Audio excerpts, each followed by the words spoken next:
এখন সকালবেলায় আমরা অফিসে আসছি, আমাদের তো কিন্তু জানে নাই যে তোমাকে অফিস বন্ধ। তারপর আমরা অফিসে আসতে আসে দেখি যে গেটে নির্দিষ্টকালের জন্য বন্ধ ঘোষণা করছে। গাজীপুরের কাশিমপুরে প্রধান উপদেষ্টা ডক্টর মোহাম্মদ ইউনূসের মালিকানাধীন একটি পোশাক কারখানায় শ্রমিক বিক্ষোভ ও মহাসড়ক অবরোধের ঘটনা ঘটেছে।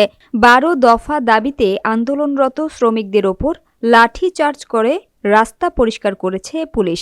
আটক করা হয়েছে ৭ থেকে ৮ জন শ্রমিককে। বিস্তারিত থাকছে গাজীপুরের কোনাবাড়ি থেকে ফারুক আহমেদের প্রতিবেদনে। গাজীপুরের সারাবো এলাকায় অবস্থিত গ্রামীণ নিটওয়ার অ্যান্ড ফ্যাশন লিমিটেড। আজ সকালে কাজে যোগ দিতে এসে শ্রমিকরা দেখেন কারখানার গেটে তালা।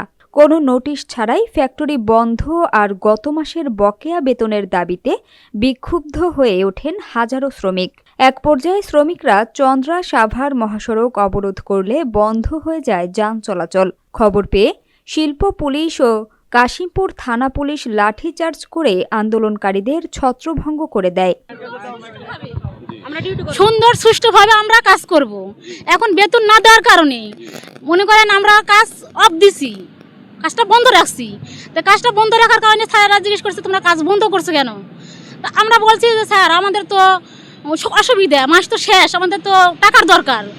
তা আমাদের মনে করেন যে টাকা দেয় নাই, কেউ বেতন দিব না, প্রায় সমস্যা, বেতন একটু পরে নিতে হবে। তো এরকম করে মনে করে আমাকে ৮ মাস পুরো বছরই হয়ে আসছে। আমাদের ১২ তারিখ ১৩ তারিখ পরে যায়, ১১ তারিখ পরে যায় বেতন দেয়। এটা মনে করেন বাসাওয়ালা আমাদের মানে না কো সমস্যা, বাসায় দোকান মানে সব জায়গায় সমস্যা। জি স্যার, সত্যি সত্যি স্যার, হ্যাঁ সত্যি। ১০০% সত্য। জি, ওরা বলে যে আমাকে রিজিক ওদের হাতে, ওরা যা করবে তাই, ওটাই শেষ কথা। আমাকে কোনো মীমাংসা ওরা করবে না, বুঝতে পারছেন। এখন কালকে আমরা এই লোক বাইর করে দেওয়ার লেগে আমরা একবার কইছিলাম যে এইসব লোকগুলো আপনারা বাইর করতেছেন, এগুলো তো নিরাপদ লোক।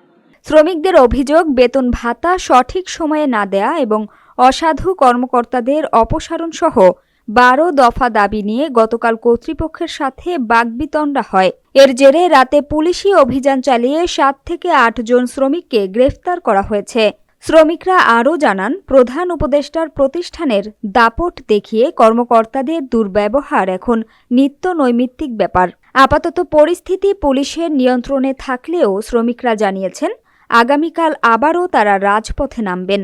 তবে কারখানা কবে খুলবে সে বিষয়ে মালিক পক্ষের কোনো বক্তব্য পাওয়া যায়নি।